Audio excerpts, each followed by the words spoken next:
No, the delegate from New Zealand, Mr. Fred Tagg. At the dawn of the day, in the great southern ocean, when the world's greatest fish was being landed, and the boat they were pulling it into was sinking, and the sea was quite lumpy, and the weather was foul, and the bloke with the map was as pissed as an owl, and the boys called out, "Maui, you clown, let it go!" In the noise, he reached down for his grandmother's jawbone, and he winked at his mates and said, "Boys, we don't know how lucky we are. I've a feeling I have stumbled on something substantial. We don't know how lucky we are. We don't know how lucky we are." I was speaking to a mate of mine just the other day, a guy called Bruce Bayliss, actually, who lives up our way.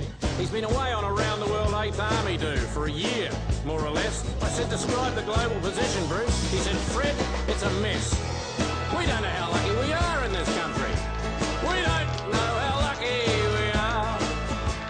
We don't know how lucky we are. We don't know how lucky we are." There's a guy I know who lives in town. I see him about once a year, I suppose. He's had a coronary since Easter. He's got a hemorrhage in his ear. He went bankrupt a couple of weeks back, and now his wife's left him too. I said, "You're looking odd, mate. You're looking queer. What are you going to do?" He said, "We don't know how lucky we are to live in this joint, Fred. We don't know how lucky we are." He repeated, "We don't know how lucky we are. We don't know how lucky we are." So when things are looking really bad and you're thinking of giving it away, remember New Zealand's a cracker.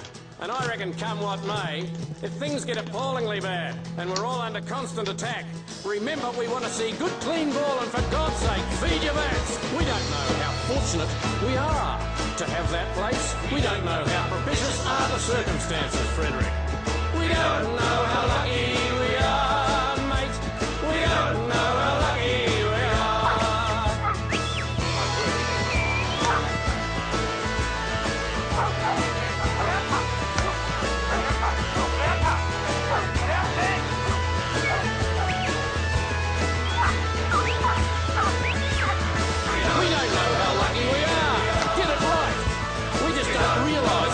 We are.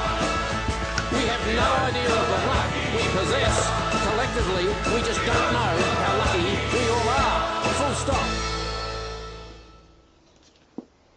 Righto, kick it in the guts, Trev.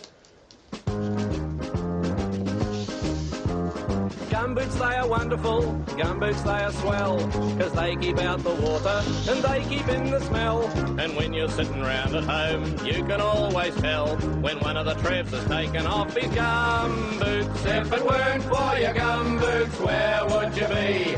You'd be in the hospital or infirmary, 'cause you would have a dose of the flu or even pleurisy if you didn't have your feet in your gumboots. Now there's rugby boots and racing boots and boots for drinking rum, but the only boots I'm never without are the ones that start with gum. I've got short ones and long ones and some up to me belt. I'm never dressed till I've got on me gum boots. If it weren't for your gum boots, where would you be? You'd be in the hospital or infirmary, 'cause you would have a dose of the flu or even pleurisy if you didn't have your feet in your gum boots. Whenever I sing at the opera, my gumboots are a must. They help me hit the high notes and protect my feet from a dust. They keep the water well away, so my voice won't get no rust. You won't not never see me without me gumboots. If it weren't for your gumboots, where would you be? You'd be in the hospital or infirmary, 'cause you would have a dose of the flu or even pleurisy if you didn't have your feet in your gumboots. Da-da-da-dum.